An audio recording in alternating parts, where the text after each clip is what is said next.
সাহেব, আমার কাছে পুরস্কার নিতে দিল্লি যাওয়ার ভাড়ার টাকা নেই। দয়া করে আমার পুরস্কারটি পোস্টে পাঠিয়ে দিন।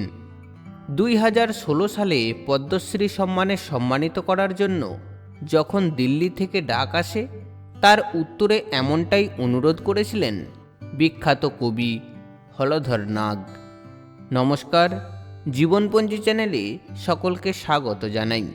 ভিডিওটি শেষ পর্যন্ত দেখুন, অবশ্যই ভালো লাগবে। ভারতের উড়িষ্যা রাজ্যের বরাগড় জেলার ঘেনসে গ্রামে 1950 সালের 13ই মার্চ এক গরিব পরিবারে জন্মগ্রহণ করেন কবি হলধর নাগ। মাত্র 10 বছর বয়সে তৃতীয় শ্রেণীতে পড়ার সময় কবি তার বাবাকে হারান। তারপর আর স্কুলে যাওয়া হয়নি।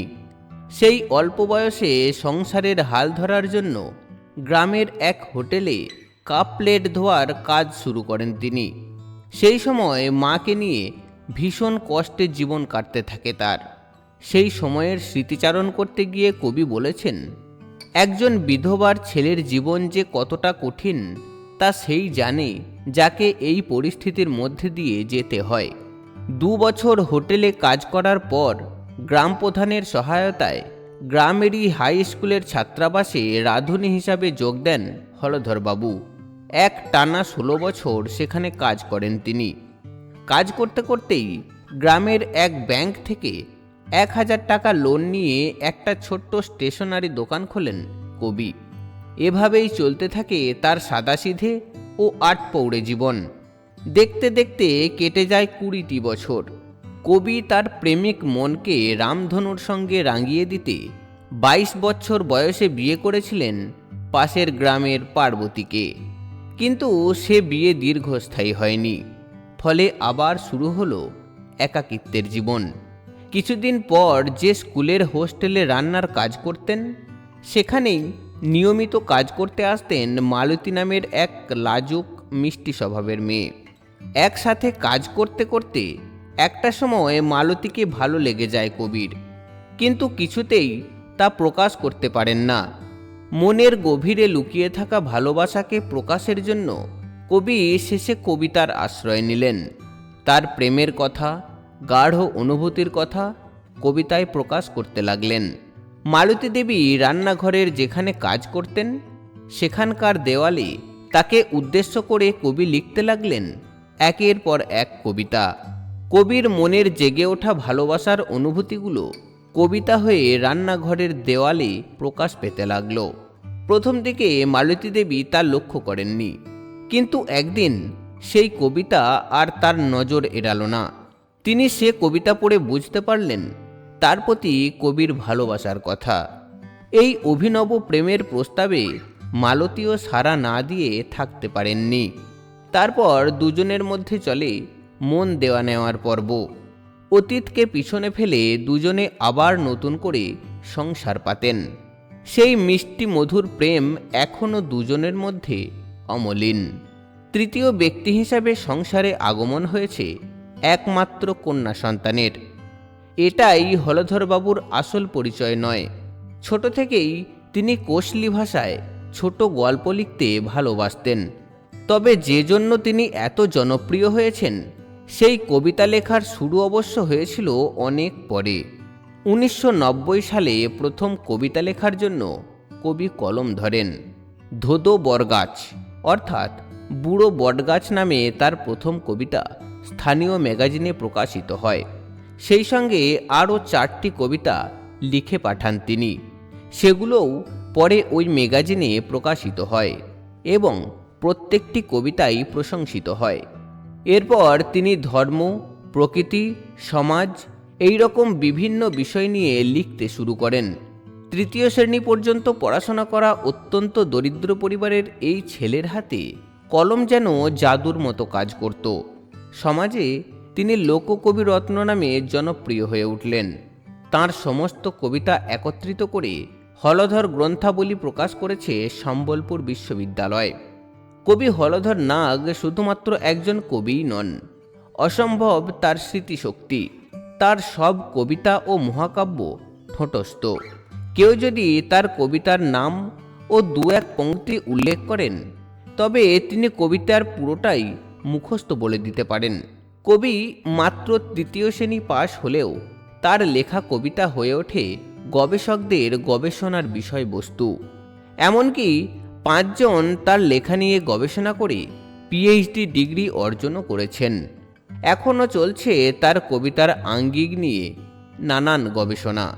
উড়িষ্যা জেলার সম্বলপুর বিশ্ববিদ্যালয়ের পাঠ্যসূচিতে তার বেশ কয়েকটি কাব্যগ্রন্থ স্থান পেয়েছে।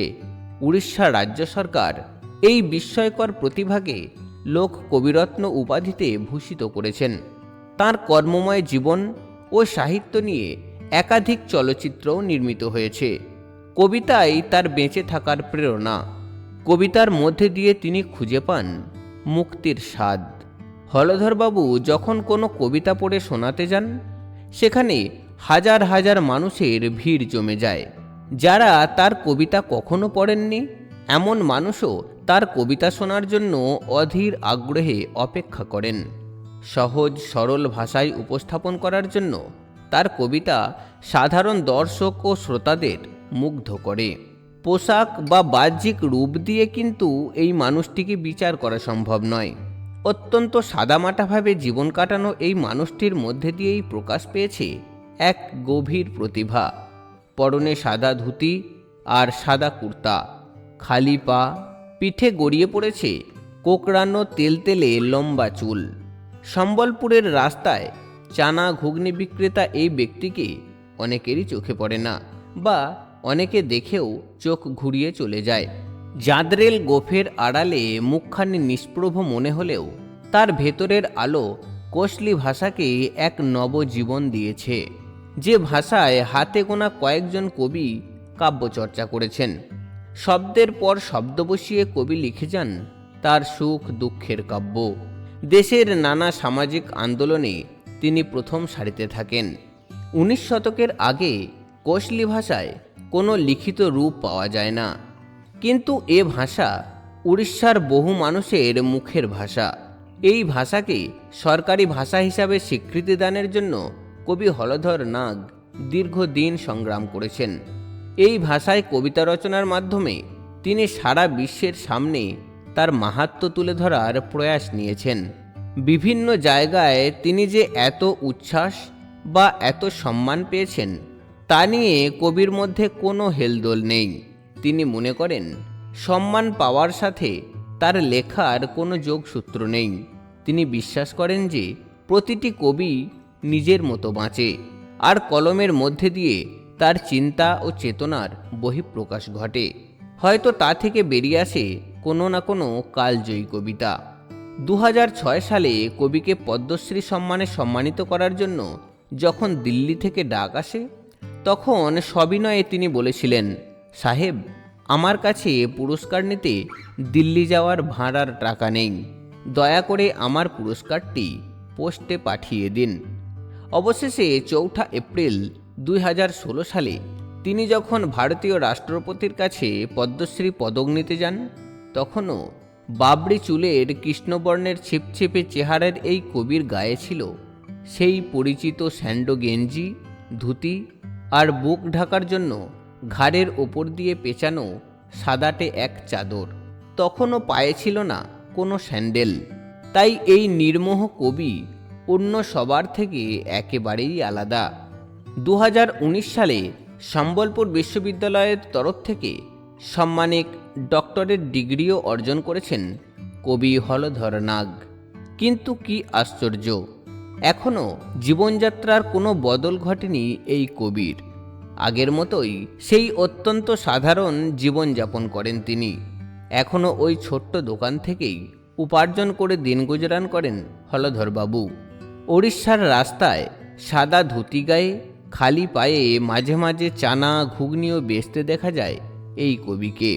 স্ত্রী ও কন্যাকে নিয়ে অতি সাধারণ জীবনযাপনের মধ্যে দিয়ে ভালো থাকুন কবি হলধর নাগ মহাশয়। সকলকে নমস্কার জানিয়ে বিখ্যাত কবি হলধর নাগের জীবন কাহিনী এখানেই শেষ করলাম। ভিডিওটি আপনাদের কেমন লাগলো তা অবশ্যই কমেন্ট করে জানাবেন। আর চ্যানেলে নতুন হয়ে থাকলে চ্যানেলটিকে সাবস্ক্রাইব করে পাশে থাকবেন। ভালো থাকুন, সুস্থ থাকুন। নমস্কার।